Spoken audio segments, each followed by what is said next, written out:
Hi, I'm Bob from Hauptwerk Hardware, and in this video we're going to take a look at this.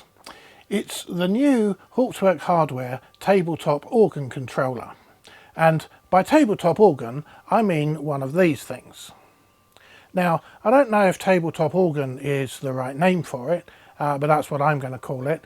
But basically the idea is that this board will cater for all of the controls that you'd find on a tabletop organ or even in a small organ console.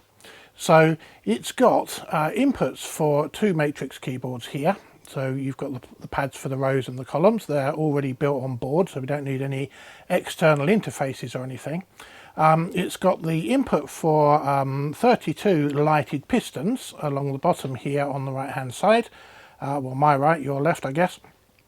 Anyway, you've got the 8 pads for the rows there and 4 for the columns, so it's an 8x4 matrix giving us 32 possible inputs, and then we've got our outputs along the bottom here for 32 LEDs, which you would use obviously with the lighted pistons. And then on the side here, over this side, we have got 3 analog inputs for your swell pedals or whatever other expression pedals you might want to use. And then all of these matrices, so we've got the 2 keyboards here. You've got these sockets either side, so there's one there and one there, and those are TUTI compatible inputs for these 2 matrices, and we've got the same arrangement down here. So we've got this socket here, which again is a TUTI compatible socket. Now what that means is that you can use, if you've got FATAR keyboards for example, you can just simply plug them into these TUTI compatible inputs via one of our FATAR keyboard split arrangements, and then there's no soldering to do. You can literally just plug everything in and it will just work. Likewise on the swell pedal connections here, you've got these sets of 3 little pins. You can plug in the M-Audio adapters that we do for swell pedals. They'll just plug straight into there, so again there's no soldering. But if you are going to solder to it, then we've got the solder pads further up here, which will obviously give a much more permanent and a nicer connection than these little pins. So the same applies for the input for the lighted pistons. We've got our TUTI compatible socket here, so into that, for example, you could plug one of the TUTI connection strips. So then you can just very easily solder your pistons to the connection strip and plug the connection strip into here. So that's nice and easy for that. The outputs for the pistons, they're LED outputs. They'll happily drive LEDs, as their name suggests. But also up here, these 2 sockets, you can plug those into a System 1 incandescent lamp driver board. Each one of those boards does 16 LEDs to incandescent lamps. So the idea is basically you don't need to take all of the light bulbs out and replace them with LEDs. You can just keep the bulbs as they are and use one of these driver boards, or 2 if you're using 32 lamps or pistons, because obviously the incandescent lamps take a lot more power than the LEDs. So that's why you need to have those lamp driver boards if you want to keep the actual incandescent bulbs. So then moving over onto this side of the board, we've got our 2 MIDI sockets here, so the in socket at the bottom and the out socket at the top. So all of the MIDI goes via these 2 sockets. We're not using the USB socket for MIDI in this case, and I'll come on to that in a moment.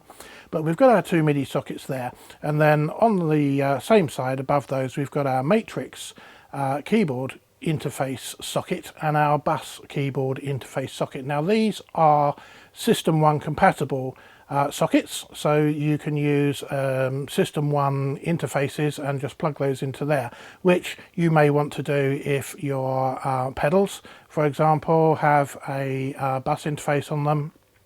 Then you can just plug that into here with a Cat5 cable.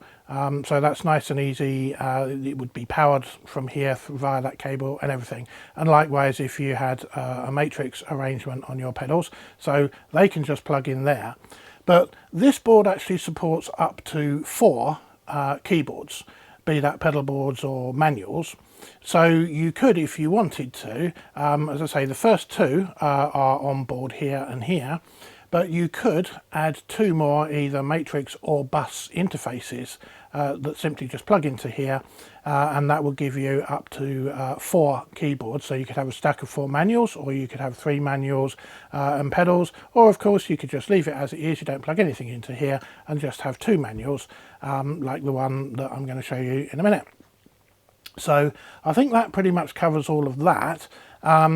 The USB socket on here is really just for powering it. However, it's also a serial communications interface.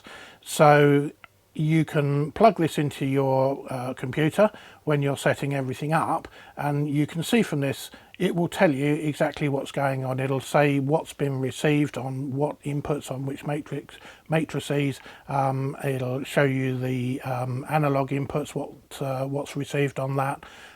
It'll show you what MIDI's received, because obviously the MIDI is sent to this board to control the LEDs in the pistons. So all of that will be printed, as it were, from this USB port, but in normal operation this would only be used to power the unit. So that pretty much covers what's on the board. I'm hoping that this is going to solve a problem for plenty of people. We've had, or I've had, lots of people over the last few years inquiring, especially actually since the advent of System 1. I've had a lot of inquiries as to whether we do a smaller, more self-contained solution for a small organ, and also a whole bunch of people asking about this tabletop organ type arrangement. So I decided it would be a good idea to put everything on one board, hence this, which can easily fit into a tabletop organ given its size, and it will also do obviously a small organ as well, and it's made the size that it is. It's about 15 inches wide, about 5 inches high, and the idea is that this will easily sit behind the keyboard, the lower keyboard, and underneath the upper keyboard. So it'll be just behind the grate and underneath the swell. That's why it's made this size, and all of the things that you need to put plugs into are, if I get it in the picture it would help, are on the end here. So that those cables have got room to kind of come round and out behind the keyboards, because obviously if they were coming out the back of the board here, there wouldn't really be room for them. So the solder connections are along these edges, because there's plenty of room for the thin wires which you're soldering on, but the things you have to plug into are just on the end there.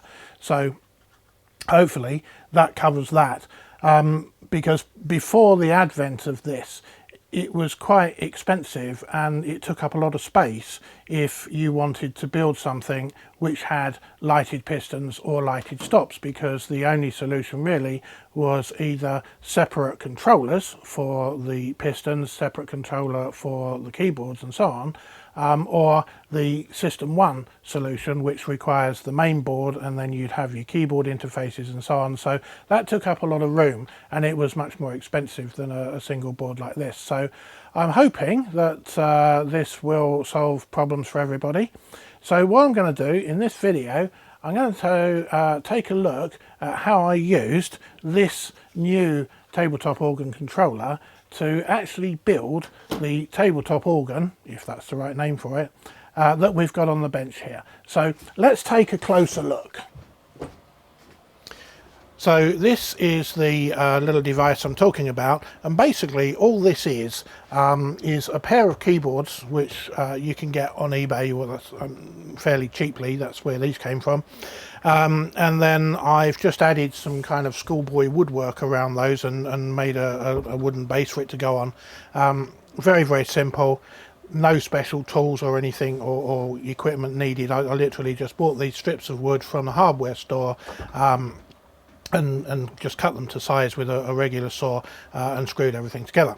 So that's how that's done. The piston rails and the pistons, it seems quite difficult to find switches that are useful as these pistons.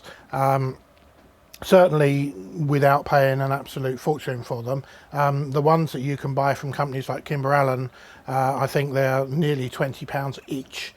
So if you've got 2 piston rails with a reasonable number of pistons on, that's a huge amount of money. But these things come from one of the ordinary electronic suppliers, and I'll leave a link to them below the video in the description section, so that you can see and order these from those guys if you need to get them from somewhere if you haven't already got any.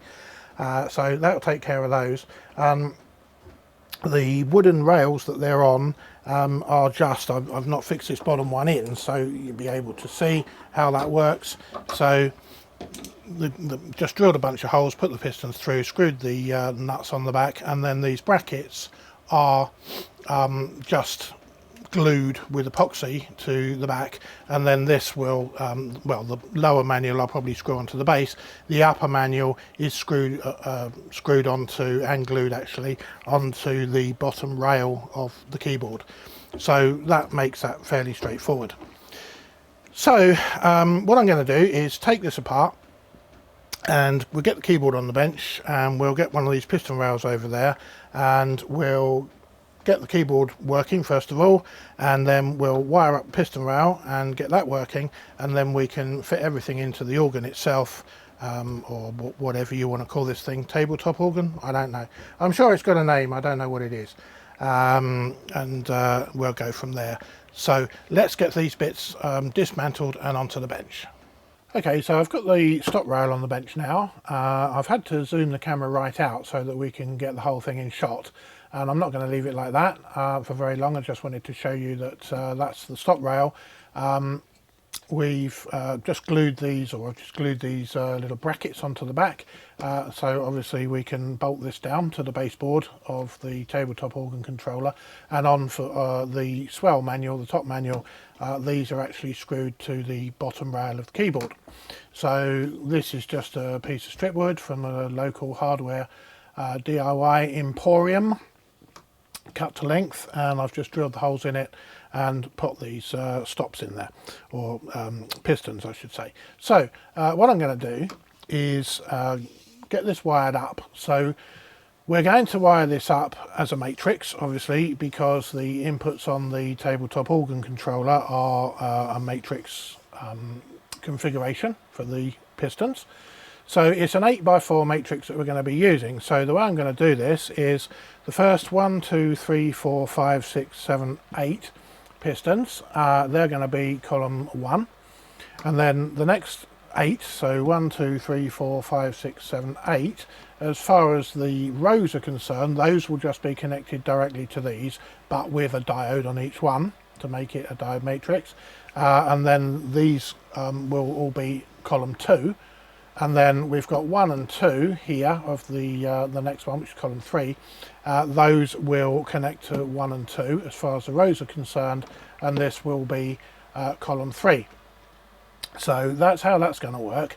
And then for the LEDs, to make these things light up, I'm going to wire all of the LED negatives together. So that'll be another wire coming back, it'll be ground.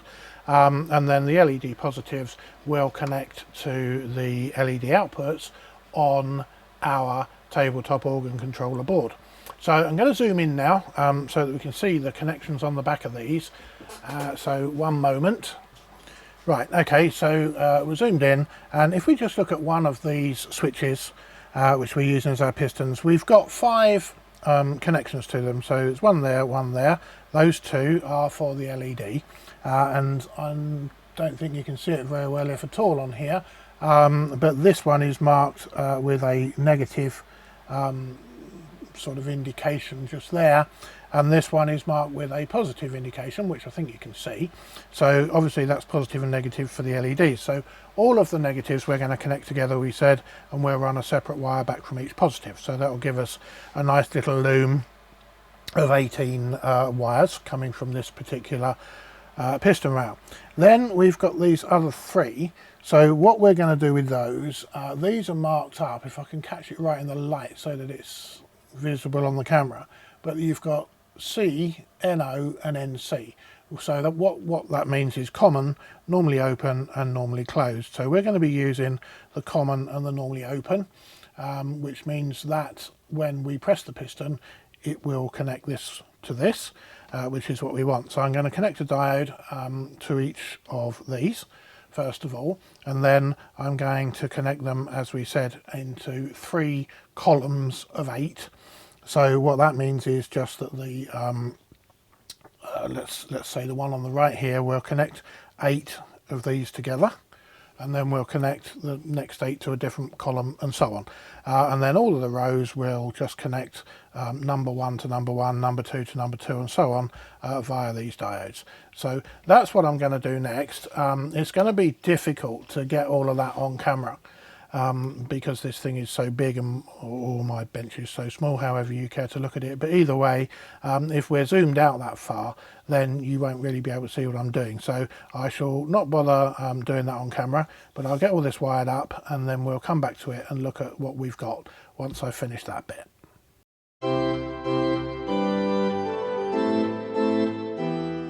Okay, so I've got the keyboard out of that. This is the bottom keyboard, so it'll be the great keyboard, and this is on the bench now.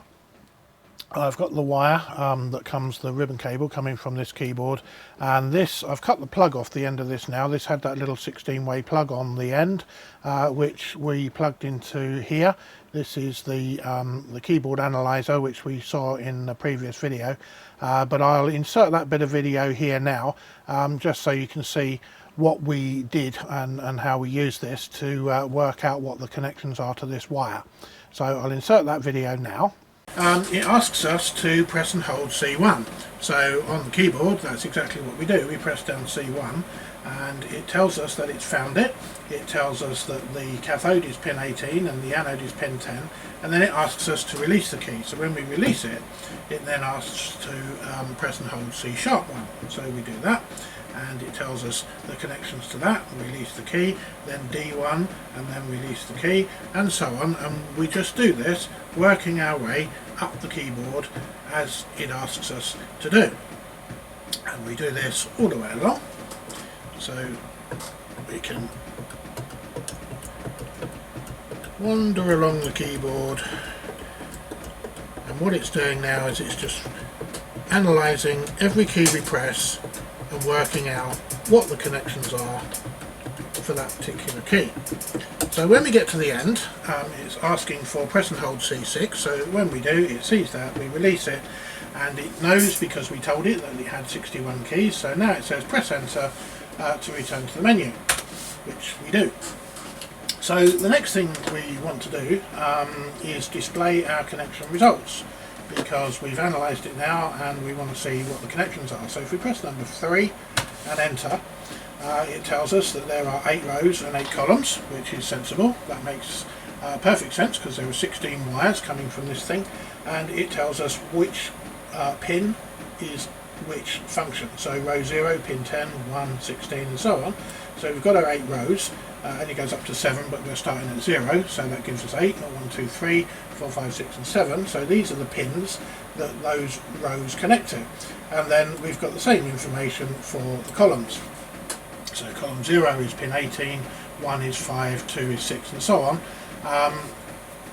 And those numbers here, because we're using that little cable, a ribbon cable that's plugged directly into this thing, those numbers are the numbers in this plug, and therefore the numbers along the ribbon cable. So all we have to do is identify pin 1, which is going to be this blue one here, I suspect. If not, it'll be the other side, but it's probably going to be this blue one.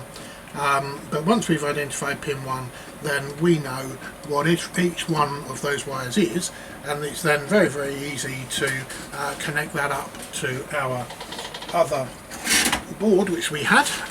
So that's the board that we're going to be using. So this has got, if I get it in shot here, this has got connections for 8 rows and 8 columns. So now we know exactly which wires we need to connect to that. Okay, so we're back from that video.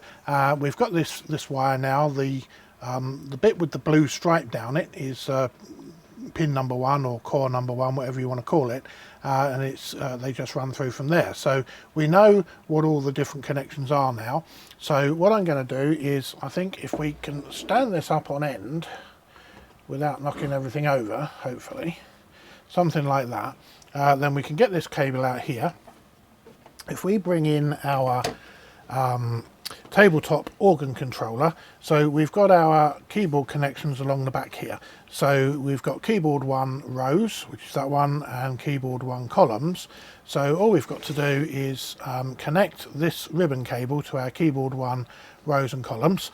So I'll do that in a second, and then we can plug this into the computer and we'll be able to see that this keyboard works, or at least I hope it does. So that's what I'm going to do now. So in theory, that's all we need to do with that. So now comes the exciting part. What I'm going to do is plug this into the computer. I'm just going to use the USB socket here. On this particular controller, on the tabletop organ controller, the MIDI comes from these 2 sockets for everything, and this is a serial comms socket, and this will show us exactly what the thing's doing. So if I plug this into the computer, we can look at the computer, we can press some of the keys on the keyboard, and hopefully, if we've got all this right, we'll get the right notes coming out. So bear with me a moment whilst I do that. Okay, so looking at the computer now, I've got my PuTTY terminal emulator here, but we just need to find out what COM port our controller is on. So I've plugged it into one of the USBs on the computer. So if we go into Device Manager and then go to our Ports Common MT LPT, it's that one there, so it's on COM 13. So we can get rid of that. We can go to COM 13 on here, apart from there isn't one, so we'll use COM 10, load that, change that to 13, and we'll do that. Okay, so as you can see, we've got the screens come up here, the serial communications with our tabletop organ controller, and it tells us that we have matrix keyboard 0 exists and is active high, and matrix keyboard 1 exists and is active high. There are no bus keyboards, and in total we've got two keyboards in use, and both are matrix keyboards. So the scanning module's ready, and it says it's a System 1 controller. I simply haven't got around to updating that to say tabletop organ controller yet, but there it is. So if we press C1 now on the keyboard, absolutely nothing happens. So the most likely reason for that is going to be this little polarity jumper here. So if I pop this into the other position, you'll notice on the computer we get a load of note-ons, and that's simply because when you power this thing up, it does a scan, and that's when it reads this. So now we've changed it, we need to restart this controller. So if we just close that for the moment, start another PuTTY session, go our COM 10, forgotten what number it was now, 13 was it or something? Yes it was. Okay, so now if we press bottom C on the keyboard, you can see that we get our note on channel, note on number 36 and note off 36 when I let go. And as we go up the keyboard, 39, 38, 40, 41, 42, and so on, as we work all the way up to the top end, which is somewhat out of shot here, but well, the top end there is 96 anyway, so I don't know how much of this I can actually get into shot. Hang on a sec, let's just have a little bit of a adjustment. And if I zoom the camera out a little bit as well, that will help. Okay, there we are. Right. So, move that along. Right, so here's our controller. So if we start with the bottom C, look at the computer, you can see that's 36, then 37, 38, 39, 40, 41, 42, and so on, all the way up until we end up at 96 at the top. And that says it's keyboard 0 and it's on channel 1. Okay, so when we connect our other keyboard, that's going to connect to here, to this input. That's going to read as keyboard 1, and that's going to be on MIDI channel 2. So that's how easy it is, really, to connect one of these keyboards to our tabletop organ controller. If you've got one of these little analyzers, or if you make one, the code for this, the source code, is available on the Hauptwerk hardware web shop. It's only £5, and then you can just get your own Arduino, or if you've already got one, just load the code on there, and use that to figure out what the connections are, and then you just connect them simply as I did there, and away we go. This is ready to play now, so I could just load up Hauptwerk or anything else on here, and it would play. So that's how that works. Obviously we're not going to do that because we've got another keyboard to do.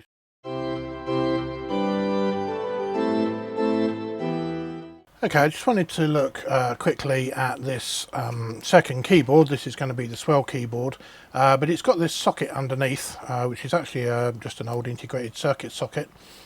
It's not really designed for use with cables, so there's no matching plug for this. The best you could do is to get another integrated circuit socket and plug that into it after having fixed it to the end of your cable. But if you do that, it's not the best way, really, and it can easily pull out. These things are designed to be soldered in, so why they ever went that way, I've no idea, but they did. And that's why there's a load of old glue around the side, because the matching connector to this would need to have been quite well glued in. So I don't have that lead. That didn't come with these keyboards, so the other keyboard did, and you saw what we did with that. This keyboard, though, has just got the socket. So I've had to think about it. I've got a piece of ribbon cable here, just a brand new piece of ribbon cable, nothing on the end of it, and I've got to connect this to here. What I could do is I could take the socket off, and I could connect separate pieces of wire, or I could connect the ribbon cable to the board. But in order to do that, I'd need to remove this entire circuit board, and this board runs the entire length of the keyboard, and unfortunately it's not screwed in, it's held in with these plastic clips. And whilst you can get these off, actually, if you ever have to do it, just a quick tip for you: if you get an ordinary biro pen like this and you pull the thing out, this fits perfectly over those. I'll find one better in the view. You push that on there, that fits perfectly over it and compresses it so that you can actually lift the circuit board up. That's the way to do it. But there are 2, 4, 6, 8, 10, 12. There's a lot of them, so probably about 30 or so of these clips, and I can't be messing around with all of that, and I'm not sure that it's really going to help me that much if I do.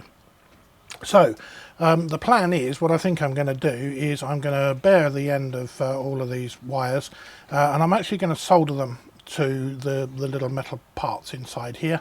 So obviously I'm going to end up with a cable coming out of there, something like that, that's soldered onto these. Now, in theory, this socket, it's got a little dimple at one end, which is here. So in theory, the top left, we'll get my little pointy tool. Okay, so there's the little dimple there. In theory, that pin there would be pin 1. And it goes 1, 2, 3, 4, 5, 6, 7, 8, 9, 10, 11, 12, 13, 14, through to 16. However, I suspect that the way this wire is connected on the other keyboard isn't that simple, because I've used these before and kind of made little diagrams over the years of what goes where, and they don't ever seem to work out the same. So I'm going to solder this on here, then I'm going to get the other end of it, and I am going to attach that to our little keyboard analyzer. So I'm going to solder all 16 wires to 16 pads, and we'll do what we did before. We'll plug this into the computer, and it will then tell us which wires do what, which railroads and columns. Once I know that, then it'll be easy to connect the other end onto our controller. So the first thing to do is just to, as I say, bare all these wires, solder them onto here, and the great thing about the keyboard analyzer is it really doesn't matter where I solder them. If I get the pin numbers wrong or anything else, it doesn't matter. So that's what I'm going to do. Then we'll just run through quickly with this, and then I'll get back to doing the stop rail that I was doing in the first place. But just thought I'd stop and show you this. And by stop rail I meant piston rail.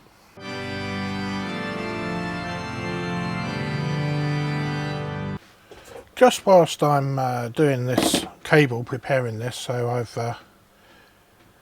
I've stripped the ends here just by a tiny amount. Hopefully you can see those, and I'm just tinning the wires ready to solder them onto that socket that we were looking at. But this ribbon cable is actually a real pain in the neck to solder to, because what happens is as soon as you apply any heat to it, the insulation just quickly retreats down the wire, as well it might, 'cause it probably doesn't like getting hot. I don't know what they use for this, but it's not designed for soldering. The idea is, as you've probably seen on lots of the leads, they have a plug that just clips on the end.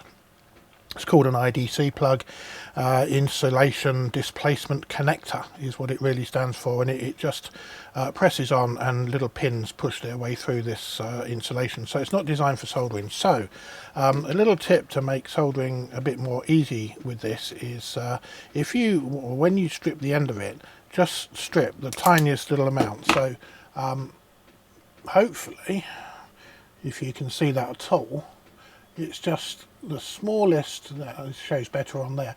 You can see that it's probably a 1/16 of an inch, if that, or 1mm roughly, that I've exposed of the inner conductor there.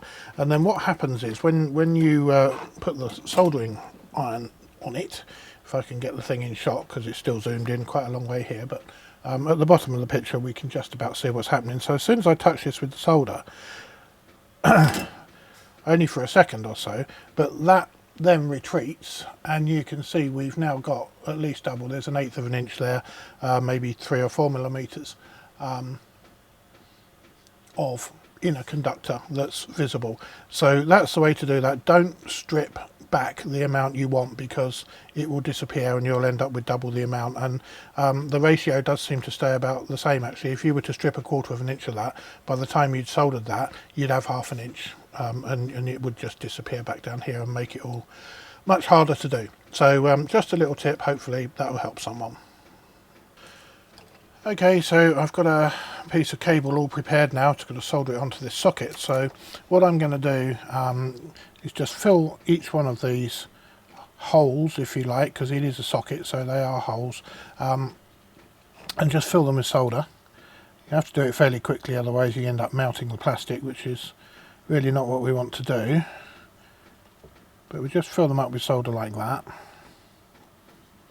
Okay, so now we can take our piece of ribbon cable, and we may as well follow the pin numbers 1 through 16, just because we can really, and be interesting to see whether they do match what was on the first keyboard. But anyway, here we go. So all we need to do is basically just heat that up, pop the wire in and let go quickly. So heat that up, pop the wire in, and there we are. So that's number 1, and we just work our way around. So heat it up, pop it in, let go. Number 2, number 3, same, heat it up, drop the wire in, and there we go. So that's all we've got to do. So I'll go around and connect these up now. Just one other thing worthy of note whilst I'm doing this is that this plastic stuff isn't really designed, neither is this plastic designed to be soldered to. And you can smell actually that the plastic is melting. It's not very happy. Now I don't know what chemicals that smell is giving off, but I've got a window open in here, which I can't show you without moving all the cameras around, but I've got the main door open, I've got the window open right next to me really, just to be on the safe side. So really just pointing out that if you decide to do what I'm doing or anything like it, you are doing this at your own risk. Make sure you do it outside, or you've got plenty of ventilation. Don't do it on the kitchen table whilst your partner is trying to cook dinner or something, because you'll probably end up poisoning yourself, I expect, because it doesn't smell pleasant. But anyway, just to point out that we're doing something it was not designed to do. So if you decide to do this, you are doing it at your own risk. So what I'm doing, I've got to the end of that side, that's 1 through 8. I've just broken that a bit further back down now and folded it over on itself, so we can carry on with number 9 going to the next hole over on this side. So that's number 9, and then we go 10, 11, 12 and so on up that side. Okay, so there we are. It looks a bit of a mess, unfortunately, but not much we can do about that, I'm afraid. But there it is. That's connected now, and it got cold with the door open, so I'll just zoom out a bit here. But I actually went to the trouble in the end of getting my solder fume extractor, which is the noise you can hear. In fact, turn it off now, just to take the any fumes straight out here. So if you haven't got one of these, by the way, there's all sorts of expensive versions on the market. All this is a bathroom extractor fan, which I've got mounted at the top that routes to outside, and then this kind of tumble dryer hose type stuff, so 100mm standard fitting on the inside of it, so I can then put this anywhere I want on the bench, and this will extract solder fumes. And total cost, well, actually I ended up buying a really expensive high quality extractor fan. It's one of those inline things, because it's got to last a long time, and I don't want to be fiddling around fixing extractor fans. I just want it to work. So I think that was about 80 or 90 pound for the extractor fan, and about 80 or 90 pence for this bit of plastic pipe stuff that goes on the end of it. So that's if you've got an outside wall and you've got a permanently set up workshop, this is the way to go. Don't bother about those expensive filter things, because well, that's just my opinion, but it's a lot easier just to vent it outside, and it can be used for anything. If you're mixing up glues or anything like that that produces fumes, or anything with smoke, you can obviously just position this wherever you want, and takes that away. Okay, so I have connected the other end of that ribbon cable now to our little keyboard analyzer, and that's plugged into the computer via this end, which is just a single USB cable. And if we take a look at the computer now, I've got PuTTY opened and connected to our little controller, and so it says press enter to start, so we will analyze matrix and store the data. So that's number 1, so we press number 1 and enter. The number of keys is obviously 61, so enter that, and the lowest key is C, or the lowest note is C.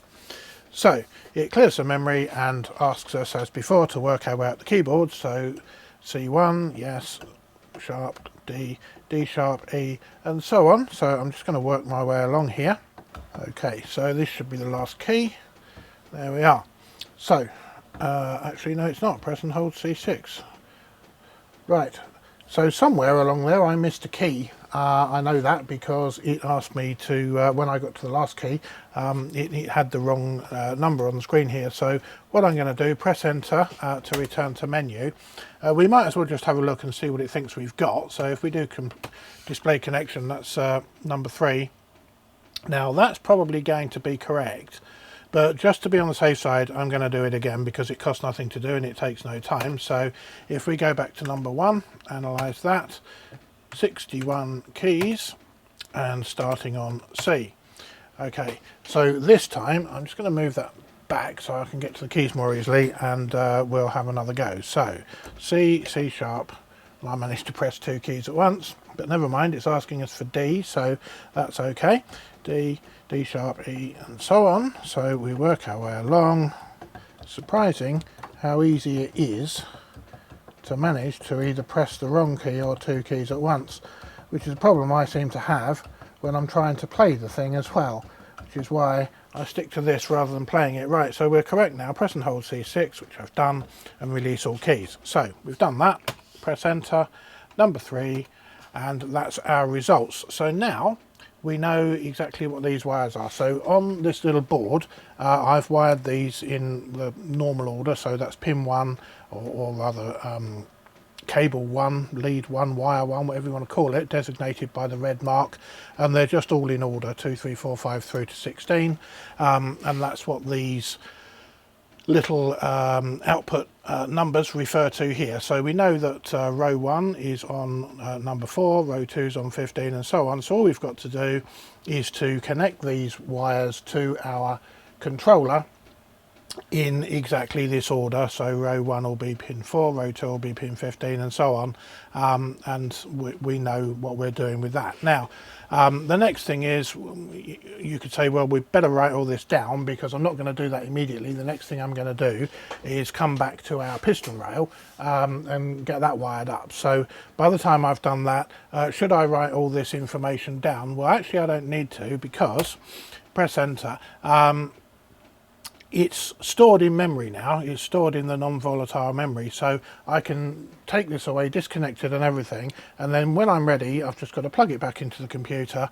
I can do number 2, read the data from memory, and then number 3, and it will display me this information straight away again without having to have it connected to the keyboard. So it's just a good way of, I hate bits of paper. If I write something on a bit of paper, I immediately lose it, probably because the workshop's too crowded and there's too much junk around. But anyway, I think that's what I'm going to do, and that's a reasonable feature. So I'm going to turn this off, I'm going to unsolder all these wires, get the keyboard out of the way, and then go back to doing the piston rail.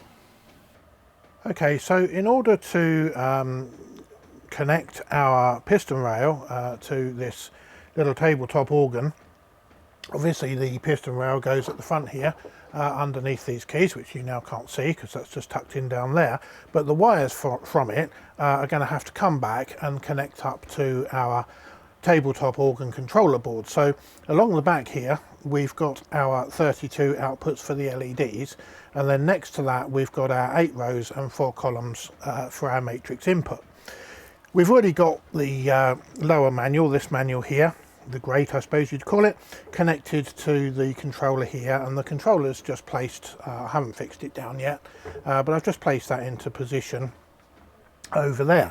So the first thing we need to do obviously is work out how long our wires need to be to connect our pistons to where they need to go on there.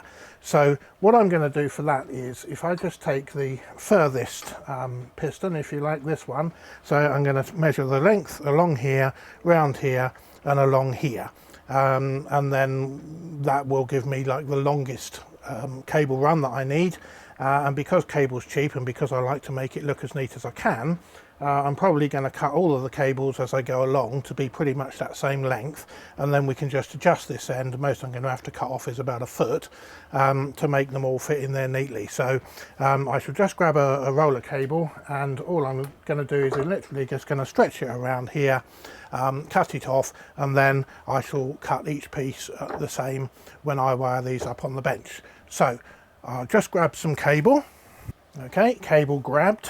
This is a 500 meter roll of 7 by 0.2 millimeter stranded cable. That means it's got 7 strands inside the outer covering, and each strand is 0.2 millimeters diameter.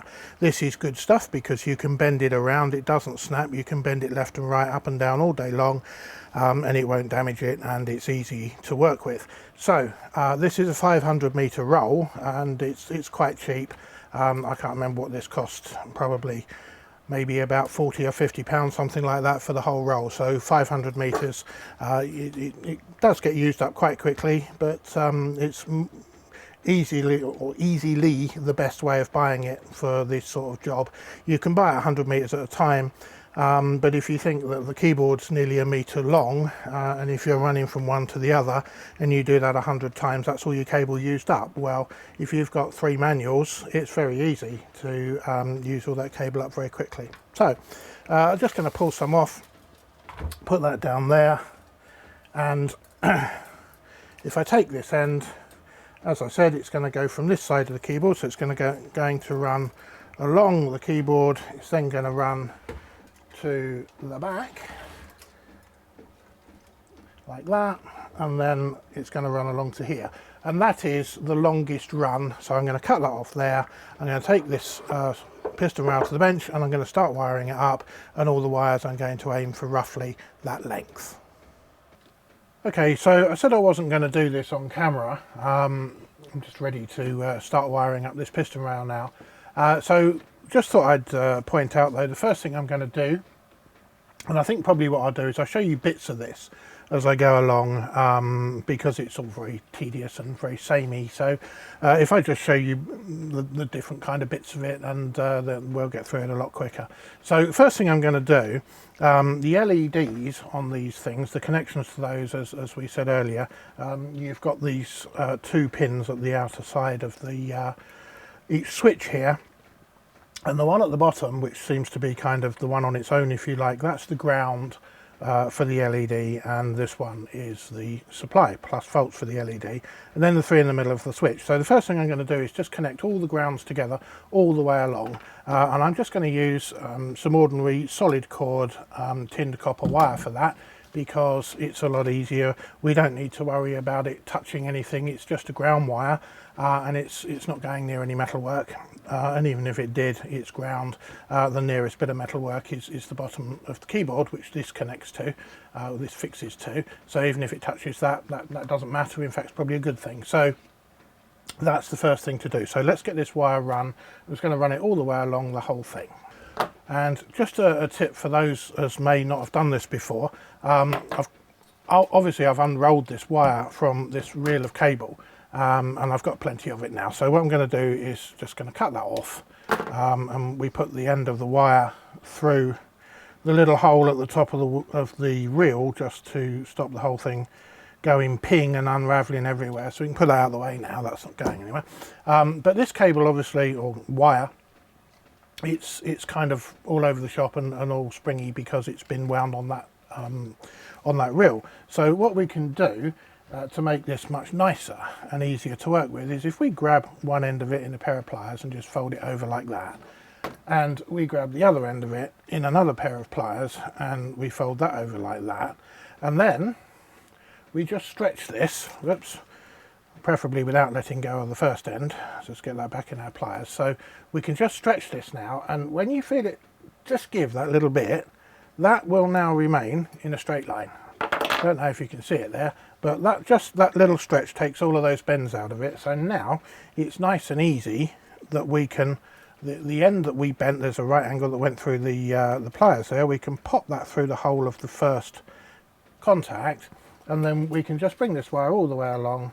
And because it's all nice and straight now, it's virtually touching every single contact of every single switch. So at this end, we'll just bend this in the right place. We'll cut it to length, bend it in the right place, which you can't see because it's out of shot. There we are, that should be better, hopefully. And we'll pop it through that end. And if we get it in the right place now, we can, you've got to be a bit careful here because we don't want to put any stress on this switch, but hopefully we can just stretch that a little bit more and bend it across. So now, there we are, this is now nice and it's not as tight as a guitar string, but it's fairly tight, and it just sits against all of those contacts. And now it's very, very easy.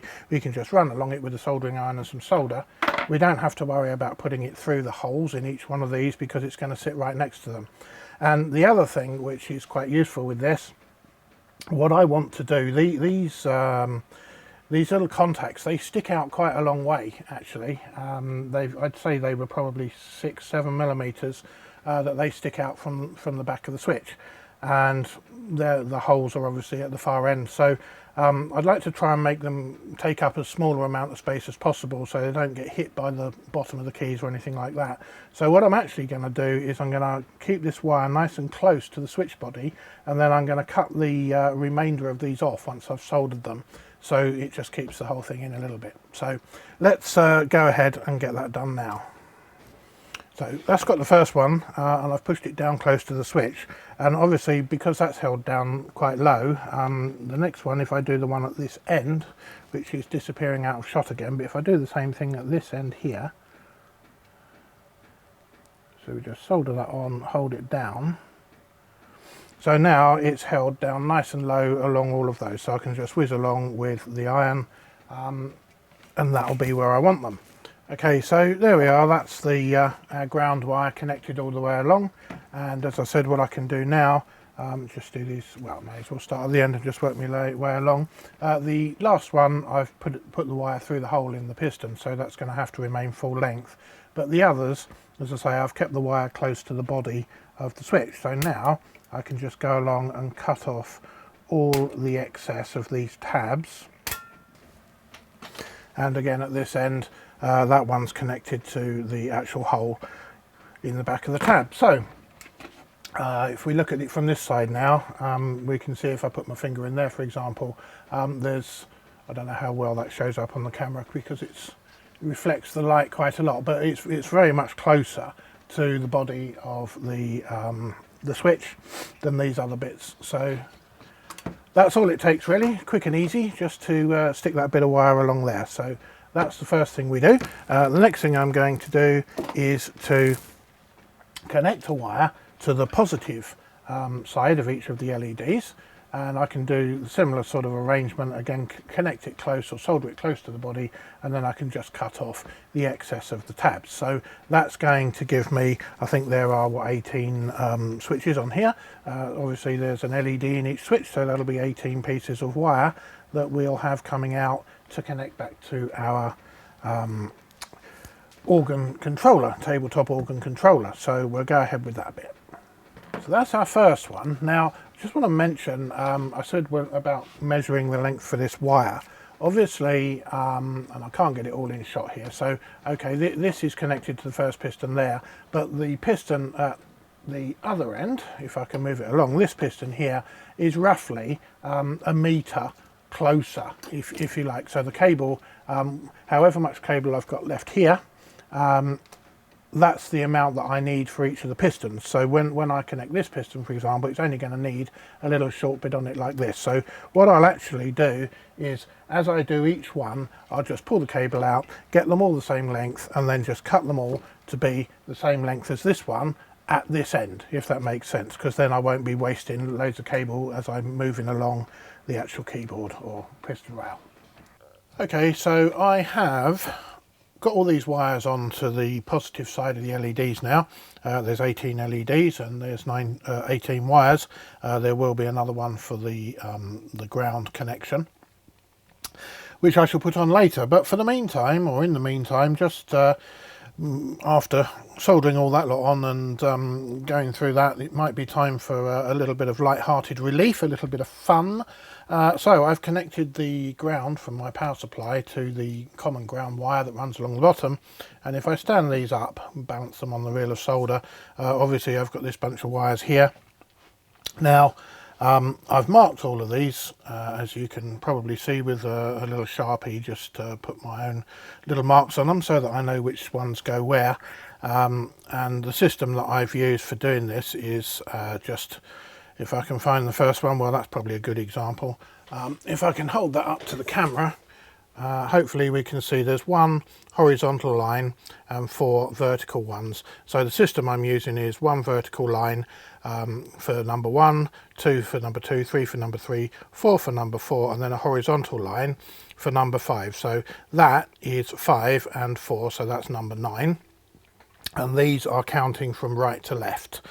Because I started with the furthest one away, so that's the 9th one. This one here has got 3 horizontal lines, so that will be 5, 10, 15, so that's number 15, and so on and so forth. So that's just an easy way of doing it. So if we just grab one of these, whichever one this was, number 9, if I connect, I'm not going to bother stripping all the ends of the wire. If I just shove it up hard against the little plug from the power supply, it's generally enough. So you can see that one here is difficult to, or not that bright really underneath the big lights here, but you can see that it works anyway. This one here, 15, you can see that one's a bit better because it's not right in the light. What else have we got? Well, 16, so that should be the one next to it. Well, that's down here, 17, 18. So as I say, they start that end, there's 18 of them, so it's 18, 17, 16 and so on. And this is number 16, so it's third one in. What others have we got that we can play with? This one here, which is number 17, so that should be that one, and it is. Now, the thing that's worthy of note is that these little switches are rated at 12 volts for the LEDs. So each of these is supposed to run at 12 volts, and my power supply is only set to 5 volts because our system runs at 5 volts, so that's all these things are going to get, unless we go for a bunch more electronics, which we really don't need to do, because I think at 5 volts that is perfectly bright enough. It's an organ, not a floodlight, so I think that's absolutely fine. So I'll leave a link to these little buttons, or not so little buttons, because as I said before, I think they're a bit too deep personally, but there doesn't seem to be much else on the market. There was an American seller, and I can't remember who it was now, but they had a bunch of kind of shorter ones, but they had incandescent bulbs in, and each bulb I think took something like 60 milliamps. Now these, when we connect them up like this, they're taking about 4 milliamps each. So yeah, and not only that, the ones the guy in America was selling were horrendously expensive. I think it was something like £100 for maybe 50 switches or something. So I suppose, yeah, maybe not ridiculously expensive, but by the time you add in the postage to the UK, which was about the same again, it was. But for you folks in the States over there, maybe that would be a good thing. Just look up on eBay for lighted pistons, and it'll probably come up in there because it's been there a while. Anyway, there it is. So just a little bit of fun. You can play with the wires, make the lights go on and off, anything for a break from soldering, really. So there we are. What I'm going to do now, let's take that little clip off of our ground and turn off the power supply before I manage to short the wires together. Move that out of the way. So what I'm going to do now is to connect up all of the switches on here, and these need to form a matrix. So it's going to be an 8x4 matrix. This is only going to use 2 columns. Well, it's actually going to use 2 and a bit, so 3, because there's 18 switches here. So it's going to be 2 sets of 8, which gives us 16, and then 2 from the next set of 8, which will carry on onto the next piston rail, as it were. So first thing to do then is to connect a common line across 8 of these, and then another one across the next 8, and another one across the next 8, and then we'll start connecting up our rows. So let me get the column lines on first, and then we'll have a look at how the rows are going to work. Okay, so I've connected these wires now to form 8 switches per column. So if we look at, let's just take this one because it's under the camera. So this is our column 2. So that first 8 switches are column 1. This one's column 2. So we've got switch number 8, and as you can hopefully see here, that's just connected across to number 7 to 6, 5, 4, 3, 2, and then 1. That comes round this bit of wire here to that one there.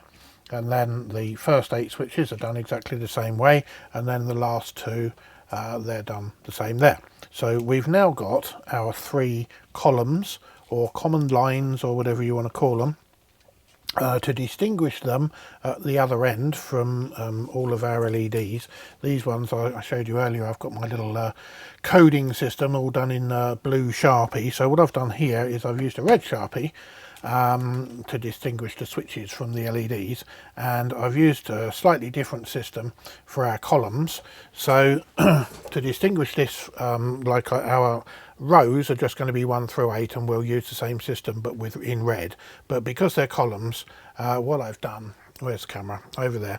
What I've done is just 2 horizontal marks and then the column number in the middle. So we've got 2 marks with 1 in the middle of that one, and then this one, obviously we've got our 2 marks, where are we? 2 marks with a 2 little lines in the middle. Doesn't really want to show up very well on there, but there it is anyway. And the last one's got 3 little lines. So that's how we do that. So now we've got to do our rows, and the way this works, we've got 8 rows in our matrix, and we've got 3 columns, and each column has got 8 switches because there are 8 rows. So what we need to do, if we say that this is row number 1, that's row number 2, row number 3, 4, 5, 6, 7 and 8, then this row number 1 needs to be connected across to this row number 1, and that row number 2 goes to that row number 2, and so on. But we need to put a diode on each of these switches, because if we didn't, and then you press, say, switch number 1 here and switch number 1 there at the same time, which you wouldn't do ordinarily, but if you did, then you'd effectively connect these two columns together, and that would be bad. So we need to put these diodes on. If you're not certain about how that works, I've done a video which is called something like The Matrix in Depth, and it explains exactly how all this works, so you can go away and have a look at that, and that will hopefully explain why we're doing what we're doing with the diodes. So what I'm going to do is I'm going to get a bunch of diodes, and I'm going to solder one to each switch on the opposite side, obviously. So we've got our column connected to one side of the switch. The other side of each switch is going to have this diode on it, and then we're going to connect them together. So I'll put the diodes on and I'll connect the first ones together, and then I'll come back and show you how we've done that and what we end up with. Okay, so as you can see here, hopefully, I've connected the diodes, one to each of these switches, and that goes all the way along there. And as you can hopefully see on the other camera as well, the bits that are in shot. So here we are on both cameras. So the job now, I'm just going to switch over to the overhead camera. So the job now is to connect our rows. So if we just move this assembly along a little bit so that we can get to the end of it, and if I can not be standing on the wire, it makes it easier. Move those out of the way. Right, so we've got our two, we said, because we're starting at that end. So this is the other end of our columns, if you like. So if we call this, for the moment, we'll call it row 1. It's actually going to be row 8 because we're starting at that end. So what we need to do, though, is to connect a wire from this side. Turn that over a bit, I don't know if it'll even show up, but you can just about see the diode wire there. So we connect a wire from that side of that diode, and then we just count along eight switches. So that's number 1, 2, 3, 4, 5, 6, 7, 8, and then this one here will be number 1 in the next column. And obviously there's our wire, column wire for the next column. So we connect a wire between these two diodes, and then we connect, between those two diodes, and then we connect that wire back, and we call that row number 1. And then we do exactly the same. We connect the next two diodes, the next two, the next two, the next two, and we get rows 2, 3, 4, 5, 6, 7, and 8. So I'll do that now, and we'll come back when we've got those all connected together.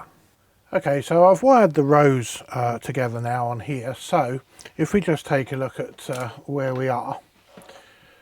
So we've got this one here comes along and connects to that one there, 8 later, and then that comes along, and that's our row there coming out. And this is basically all I've done all the way along. So if we start with the first one, we call this row 1, so it comes to the first piston, and then it misses the second one and it goes to the third one, and that's because we've got 18 and we're working in 16s or 8s. And then that misses the next 7, and it joins this piston here with the little bit of red on it to make row 1 for this column. And then we've just done the same with all of the other rows. So we've got, if I can keep it all in shot, row 2. That's our column 1 or 3, whichever end we decide to start from. So what have we got? Row 1, row 2, that was our column. So this is row 3, 4, 5, 6, 7, and finally row 8. And this is our other column. So our columns are 1, 2, 3, 4, 5, 6, 7, 8. So that's our first column, or our third column. If we start from that end, it gets confusing. And then the next 8, so that's 1, 2, 3, 4, 5, 6, 7, 8.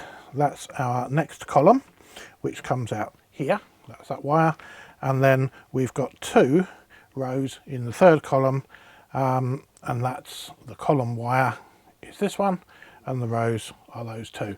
So I've connected them all, as we said, via diodes, and each one I've put a little bit of that heat shrink sleeving over it and just shrunk it down. Just makes it a little bit more what's the word, a little stronger, and also because these are longer with the diodes on, I'm going to bend them round to the side, and we don't want these touching any of the other bits of metal work or any of the other connections. So the next thing to do now is to tidy this all up, because obviously it's a bit messy.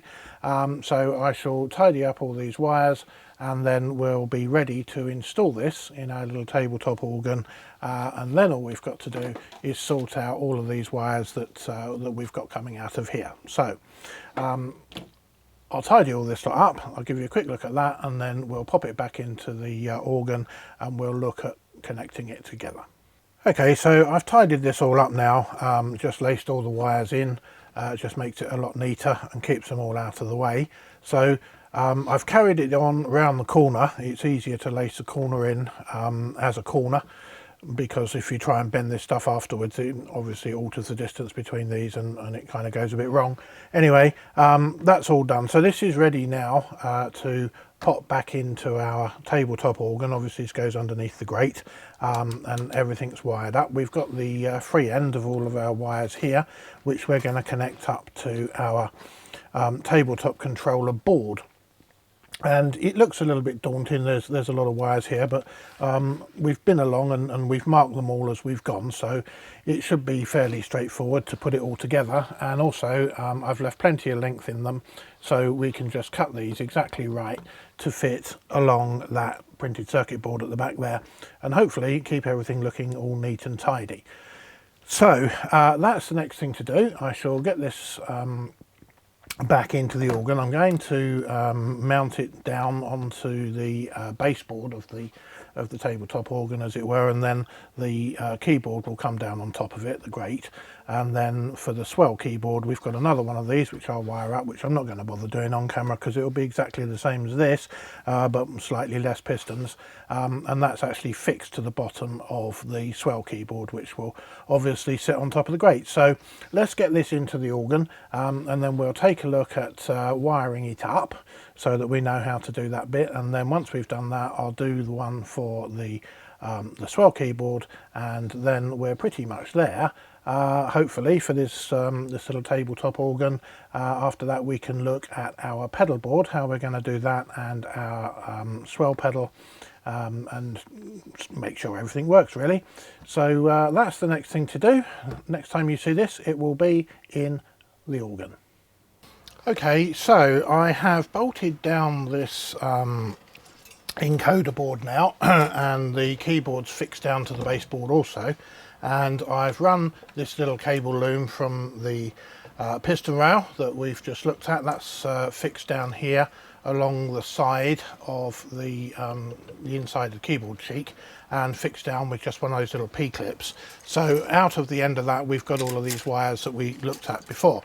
So these obviously are going to come around here, and they're going to connect to these solder pads along the back here.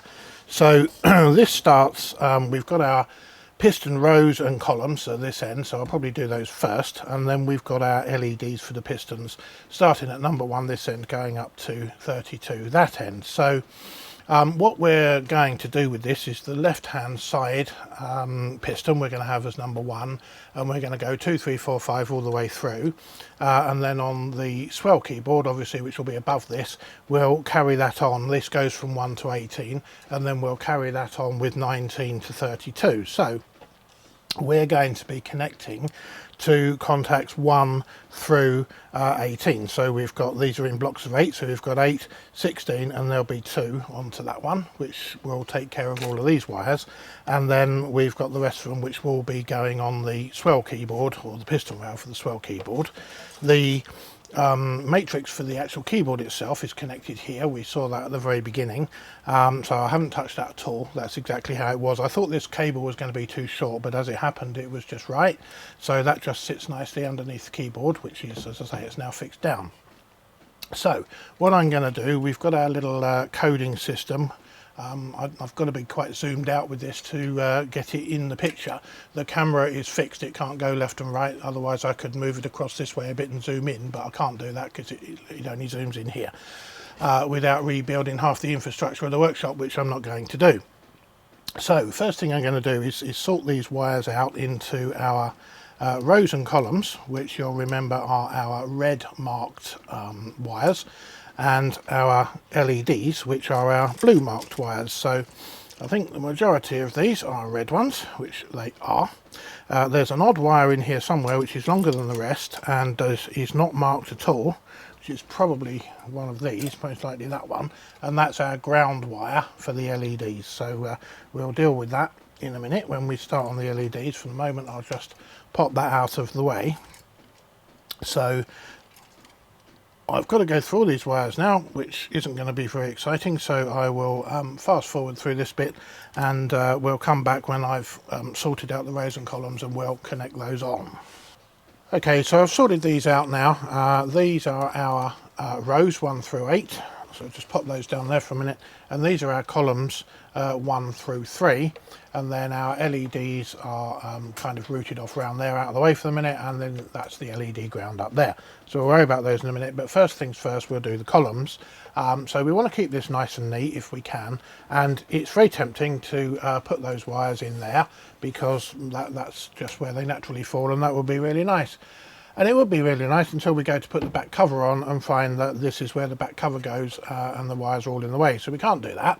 I nearly did, but we can't do that. So I'm going to put them along this side, just over the board there. Obviously they'll just bend around out of here like that, and then they'll come along and join onto the board here. So this is where our our columns connect, so for our pistons. So we've got 1, 2, 3 and 4, those little shoulder pads there. And in fact what I will do is try and zoom this in a bit at least, because I think it's going to be quite hard to see what we're doing. How's that? That's not quite, is it? Maybe to there. So that might help a bit. So we've got our 3 columns here, so it's going to these 3, find something to point with. Right.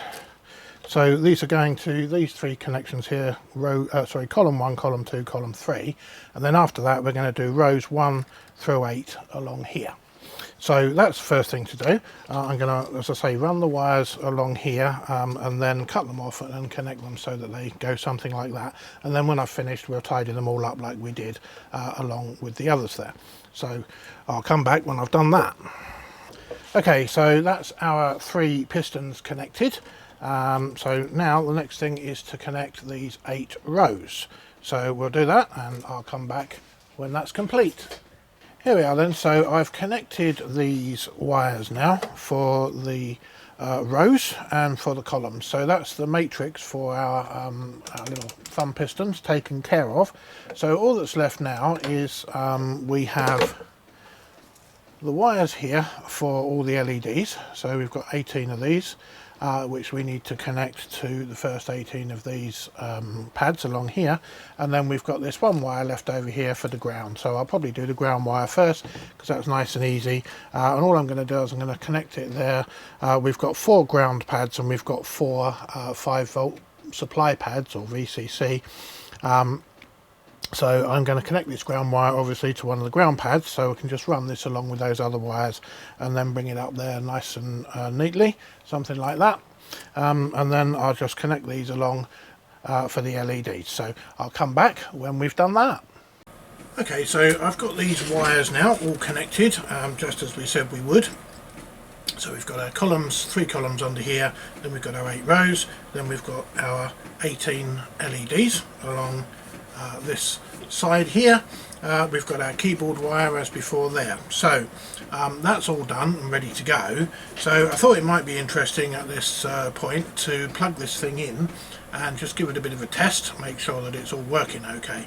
So what I'm going to do is I'm going to plug a USB cable into here and then open a terminal via the other end of that on the computer, so we can see what it's doing, and I'm going to plug the MIDI connections into here and we can see what the MIDI is doing as well, and then I'll kind of prop the thing up so that we can see the lights and the pistons on the front of it. Okay, so I've plugged this in now. We've got our MIDI in and out from here. This is going to a little USB to a MIDI adapter, and then we've got a USB lead, this one, which kind of goes around under the keyboard, plugs into here, So that's ready to go, and that's how you'd normally connect it to your PC. This would not normally, you wouldn't normally bother to open a terminal on the other end of this. This is only just so that we can see what we're doing, so you'd just use this for powering the unit really, and all the MIDI comes from here. And then these two we'll look at later when we plug in our pedals. So that's all ready to go. If we take a look at the computer, I've got the little MIDI monitor thing here, and also set up here so we can send MIDI, and we've also got our serial monitor opened over here. So we're all ready to go. What I'm going to do now is lift this up a bit, so and also zoom out so that we can see the pistons on the front, and we can see what we're doing with that. So let me get this readjusted and I shall come back from there. Okay, so I've got this stood up now, so that we can see what the pistons are doing when we make them light up. Also we can see when we press them. Unfortunately I can't get the whole thing in shot, so we've got here through number 0 through to what would that be, 9, 10, 11, 12, 13, 14 of them. So we've got most of them in shot but can't get them all in, likewise with all the keys on the keyboard. Anyway, there we are. So if we look at the computer now, as I think I maybe said before, we've got our MIDI monitor over here, and we've got our serial connection to the controller here as well. So what we can do now obviously is that we can press a key on the keyboard. If we do that, you can see obviously that that works, and you can see the numbers coming up on our serial terminal, and you can also see the MIDI note on offs going on over here if I press the key again on our MIDI monitor. So that's all good, and that works all the way down the keyboard. And then if we press our pistons, so if we press the first one, we get a note 0 on and off, and the appropriate MIDI over here, and same for the next one. 1, 2, 3, 4, 5 and so on. Now you'll notice that if I press a piston, let's just pick that one, and shield it from the light a little bit, when I press it, it doesn't light up. We get the note on, note off on the keyboard, on the serial monitor, but the piston doesn't light up, and that's because of the way that the pistons work in most of the virtual organ packages, particularly in Hauptwerk. And that is that unlike a stop, when you press a piston on here, if it was a stop you could just have it light up because that stop would be on, and then you'd just send the MIDI to your virtual organ and it would switch the stop on there. But it's not quite the same for pistons, the reason being that you've got various divisions. So if you think about it, if I pressed say that piston and it lit up automatically, where at the same time it sent the MIDI to Hauptwerk, then that would be lit up. If I pressed another piston, say on the Swell that isn't here yet, then that would light up, and that one would go out, because pistons being what they are, you generally only have one lit at a time. So the hardware, this controller down here, has got no way of telling how you're going to put these into divisions. So the way it's done is that you press a piston, it sends its note on, note off, because a note on when you press it and note off when you release it. That goes to the virtual organ. The virtual organ will see that, it will operate the piston in the organ, and it will then send back the MIDI to illuminate the piston. And that way you can have 2, 3, 4, 5 pistons all lit up at the same time. You can have all the pistons lit up if you wanted to, wouldn't be much point, but the point is that it's controllable from the virtual organ, not via our hardware here. And that's the fundamental difference between a stop controller and a piston controller. So if we come back to the computer, the pistons are controlled on channel 10. You'll notice that on our serial terminal here it all says channel 9, and that's the normal. This starts at 0 but this starts at 1, so this is note 1 on here, but it's note 0 on here.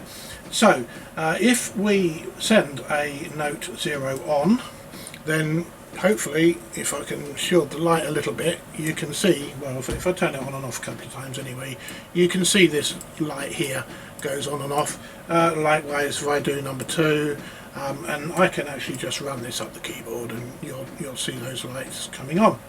and if I do it further up you'll see them all coming on. But there we are. So that's basically how that works. So we can see that that's working, and we know that our pistons are working because we press them, we get our note on getting sent through our serial terminal, and we see the MIDI going out. So that's all good news. That's all working.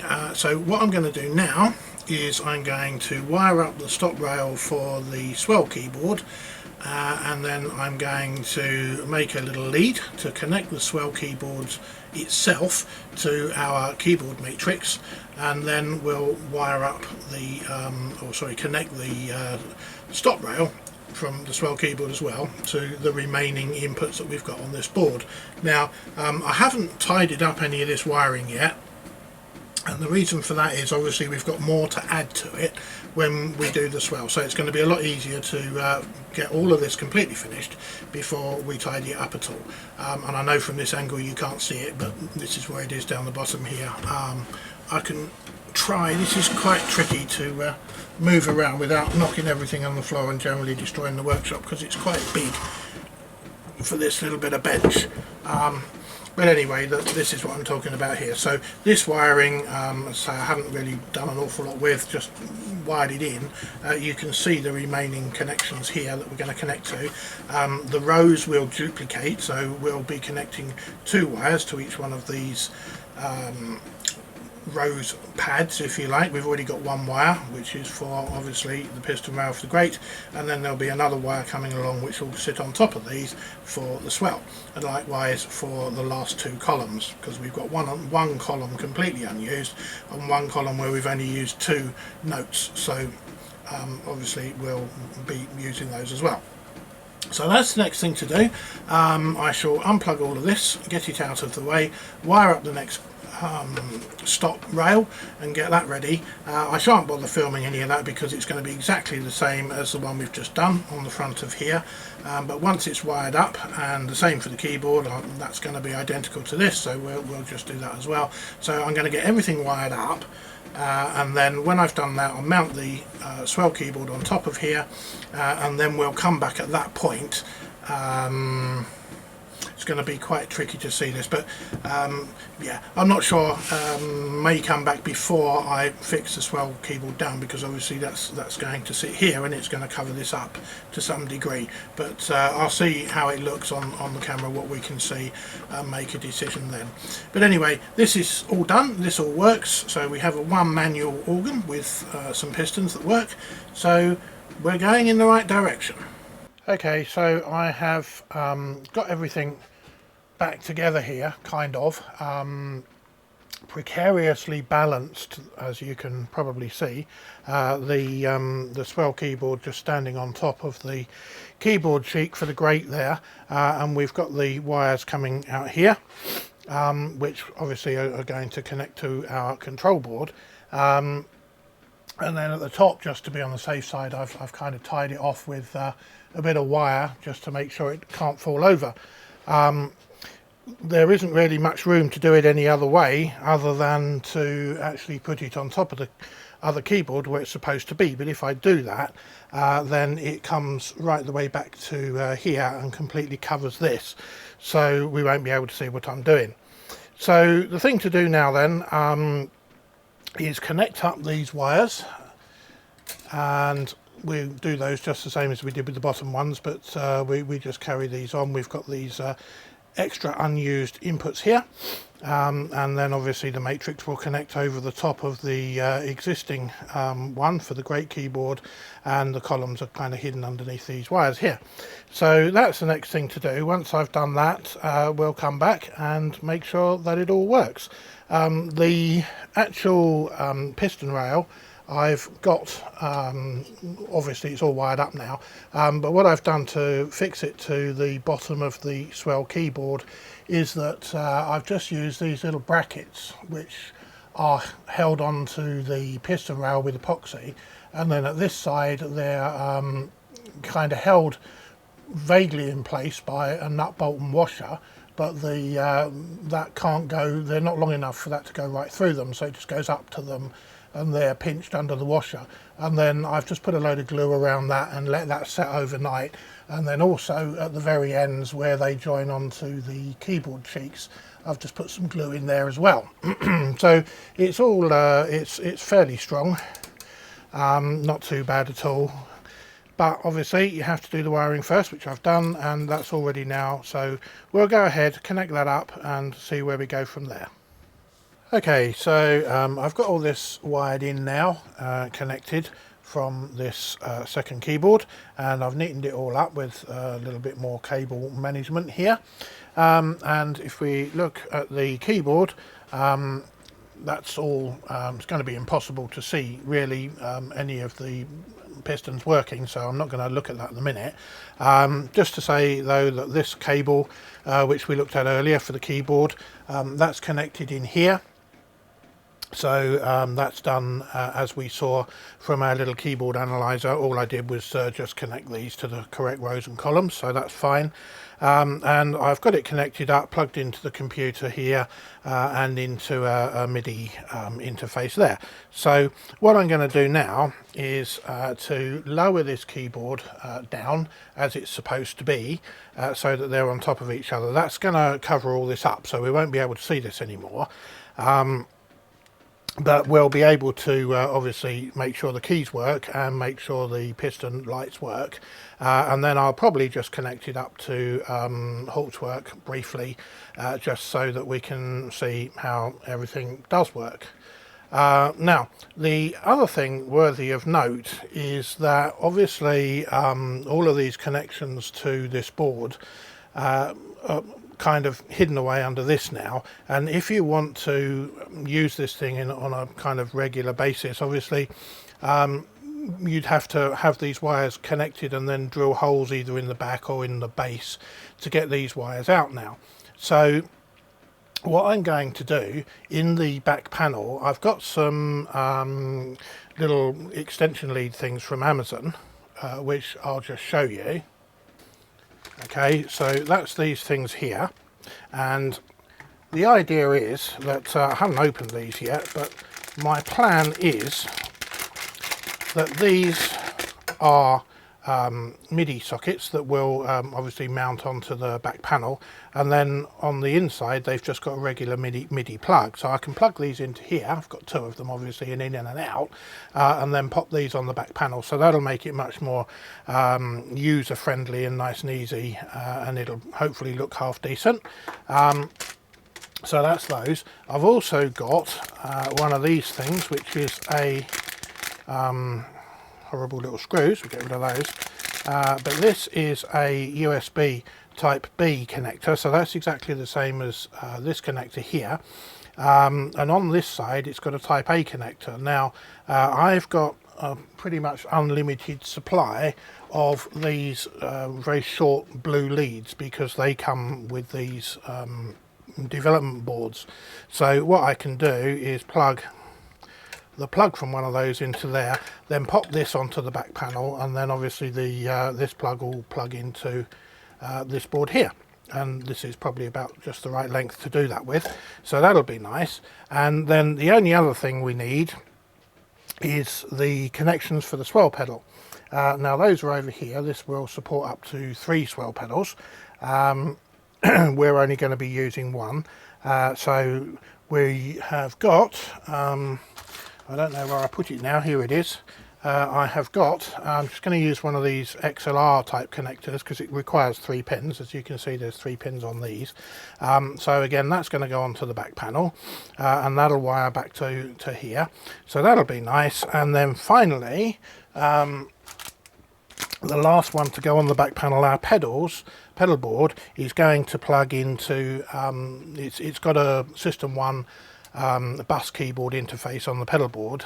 The pedal board is not specifically for this project, but I can use it to demonstrate this, and then whatever happens to this later, the pedals will probably stay with it anyway. So this is an RJ45 socket, but same applies. We don't want to have to take the whole thing apart in order to connect our pedals. So I have got, if we can get rid of all the plastic, Okay, there we are. So that, if I hold it up to the camera a bit, it doesn't, yeah, there we are. I think we can see that now. That's just an RJ45. It actually says Cat6 on it, but we don't care about that. It's not for Ethernet in this particular case, and it's got a socket the other side. So I can just use a very short Cat5 or Cat6 cable to plug one end into here, the other end into here. Again, that'll go on the back panel, and then we'll just use a regular Ethernet type cable to connect from the pedal board to here. And I'll show you that later on, once I've got all this thing together with these sockets and everything, and we'll get the pedals plugged in, and I can show you the whole thing working. So as I say, the next thing to do then, I'm going to fold this or lay this keyboard down, fix it together, fix it down properly, put all these sockets on the back panel, and then we'll take a look at it and see how it works and what we can do with it. Okay, so I have fitted the sockets to the back of our little tabletop organ, and I have got the pedal board out from the other room. This is already fitted with a System 1 bus keyboard interface.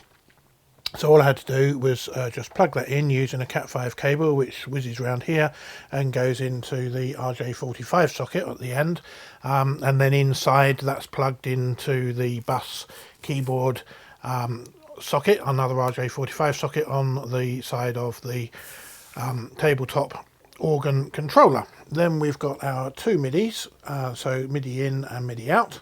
Then we've got our USB, which we're using, if we look at the computer briefly, we're using that for our putty session, our serial session, that just shows us what's going on. And then in the end here, I've got a Swell pedal connected, which is just stood on here for the moment, so that's not fixed down or anything, but it is connected. And then obviously we've got our pedals there and our normal controls over there. So that's where we're at right now. So this thing is pretty much finished. It's not been kind of rubbed down and varnished or anything like that. It's just literally put together so that we can see what we can do with this controller and how easy it is to build one of these things. So I'm going to turn it around now. Now we've seen the back, I'm going to turn it around so that we can see the front and we can see the pistons, and hopefully can get the front of the pedals in the shot as well. So we'll have a go at that. Unfortunately, there's not a huge amount of room in here. There certainly isn't room to lay the pedals down, as you can see. So I'll try and arrange everything in view as best I can, and then we'll take a look at the different controls actually working. Okay, so I think I've managed to get everything in the shot now. So we've got our Swell pedal here, obviously the main unit in the background there, and our pedal board just here. And if we take a look at the computer, you can see on there that we have got, on the right hand side, we've got our putty session, which is just showing us that we've got one bus keyboard connected, that's our pedals. We've got two matrix keyboards, that's obviously our two manuals, and that there are three total keyboards in use. This particular module, whatever you want to call it, product I suppose, the tabletop organ controller will support up to 4 keyboards, so you could, if you wanted to, have another keyboard on top of the ones we've got there. So you've got 3 manuals, and you would then connect that using one of these little matrix or bus, whichever type you've got, keyboard interfaces, System 1 keyboard interfaces. They just plug in. So we can see here that it's, apart from that, it's told us that it's ready, and it's told us that it's received a controller 20 or control change 7 message on channel 15 with a value of 53. Now that's because we've got the Swell pedal plugged in. So it will, first of all, it'll check where the Swell pedal is positioned, and it will send the relevant signal back from there. So that's telling us it's sent it. And if we look at our MIDI monitor here, we can see that that's the MIDI code for a control change 7 and a data value of 53. So that's all good. And whilst I'm at the computer here, if I just run through at the bottom, we've got our little virtual keyboard thingy here. It's set to channel 10. The putty session is going to show channel 9, but if I send a note on channel 10, so starting at 0, I send that note on, you can see on the putty session it says lit piston 0 on, and if you look at our little keyboard organ there on the right hand side, you can see that that piston is lit. And if I just run these up the keyboard, which is going to be the easiest way to do it, you'll see the different pistons lighting as we go along. Obviously if we go along further, then we've got the ones on the Swell keyboard above. So that's all good as well. And then if we move over to our pedal board then to begin with, so if we press the lowest pedal on there, you can see that we get the right MIDI for that on the left hand screen here. Unhighlight that, so we've got a note on and a note off, and on the right hand screen it tells us that it's channel 3 and it's note on and off 36, and obviously as we go up the keyboard, that one's a bit stuck, we get 37, 38 and so on all the way up to the very end, which will be, whoops, the whole thing moves around, but there we are, we've got that note 62. So this is obviously the 2 octaves below middle C. So that kind of takes care of the pedal board. Now obviously on the keyboards we've got the same thing, so the bottom note is note 36, as you can see from the computer, going up to 96 on the right. And the same on this one. Now that lower keyboard is, if we look again at the computer, it says it's keyboard 0, it's on channel 1. You'll notice the pedal board is bus keyboard 0, that's on channel 3, and matrix keyboard 0 is on channel 1, that's the great keyboard, and then the Swell keyboard above is going to be matrix keyboard 1, and that's on channel 2. So you can see the note on off 36 from that, where I was pressing that key, and again on the left hand side on the MIDI monitor you can see all the MIDI that it's generated there. And then finally, if we go along and we press our pistons, you can see the note on off. When we press it in, obviously we get a note on, when we let go we get a note off. So we can see that happening all the way along there, and obviously the same for these pistons above. So that's everything working. So what I'm going to do now is to fire up Hauptwerk, the old free version 4. I'll get that going and we'll connect this to it, and we'll see if we can make some noise, and also just to show how these pistons work and how you get them to work within the Hauptwerk software. Oh, the only thing I didn't cover obviously was the Swell pedal, but if I move that you'll see a whole bunch of control change messages on the computer there. So that's fully open and back to fully closed. So that's how all that works. Give me a moment now and I shall get Hauptwerk up and running on there, and we'll take a look at that. Okay, so looking at the computer, I have got Hauptwerk up and running.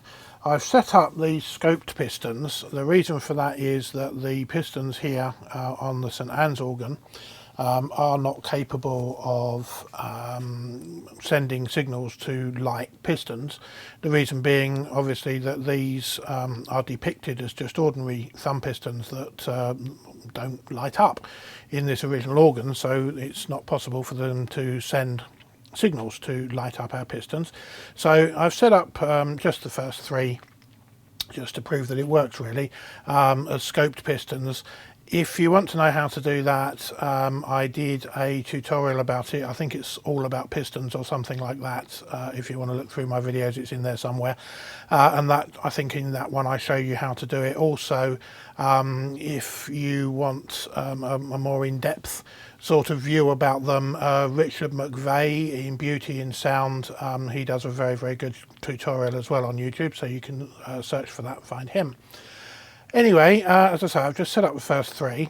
I've set them up so that the first one, A1, is for the Swell, the second one, A2, is for the Great, and the third one, A3, is for the pedal division. I forgot to set up the Swell pedal, so we'll do that in a minute. I've set up the 3 keyboards, so we've got our Swell, our Great and our pedal keyboards. They're all set up within this, and I have just got our little putty window sitting over the top there, so that we can see the MIDI that's being generated by our controller.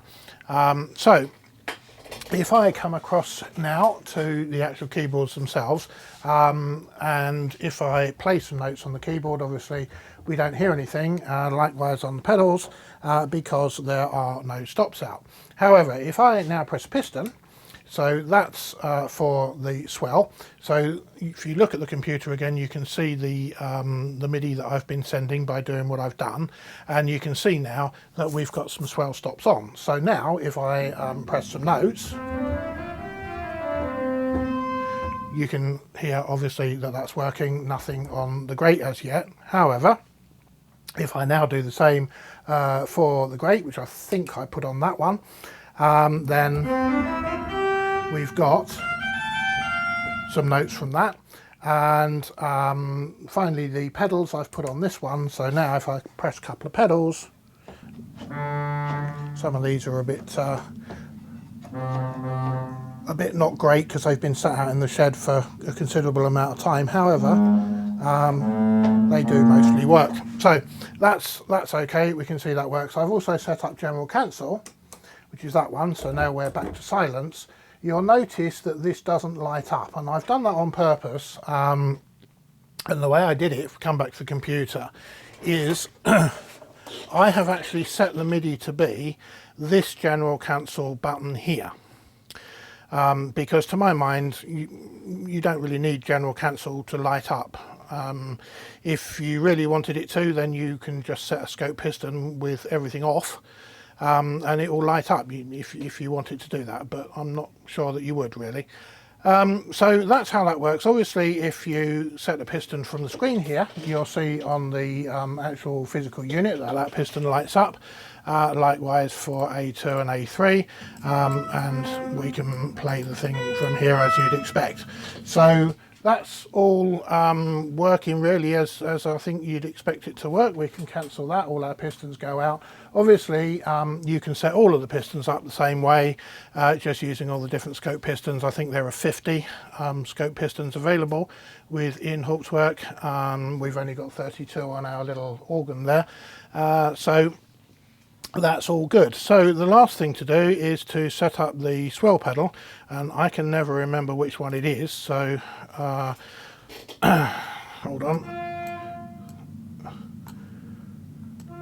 Yeah, it's that one there. So if I right click that, auto detect, and then if we come back over here and I move our pedal to the maximum position and back to the minimum position, and then I click done. Now, if we play something on the keyboard, hopefully you can hear that gets louder and softer, and you see the pedal moving on screen. So I think that pretty much covers everything that we have done. It covers what the thing is capable of doing. As I said before, if you wanted to add a third manual to this, you could do so, because you've got a maximum of four keyboards. So we've got 1, 2 there. The pedals is always going to be 3, but you can have them any way you want. If you didn't have a pedal board and you wanted 4 manuals in a stack, you could do that. There's not a problem at all. So the first 2 are built into the controller, and then after that you can just plug in any System 1 keyboard interface, either a Matrix one or a bus one, or one of each, or 2 bus or 2 Matrix. However you want to make up the 4, you can do that. There's space for 3 analog pedals. So we've got our Swell pedal, obviously. If you wanted a crescendo pedal as well, or a crescendo pedal and a great volume, you could do that. So hopefully it covers pretty much everything that you'd ever want it to do. So there we are. That is the tabletop organ controller, and not much else to say about it really, other than apologise for my rather schoolboyish type woodwork. It's I'm better at the electronics than I am at the woodwork, but I don't think it looks too bad. for just a few bits of wood from the kind of local hardware store. So there we are. Hope you enjoyed that, and I'll see you in the next video. Thanks for watching.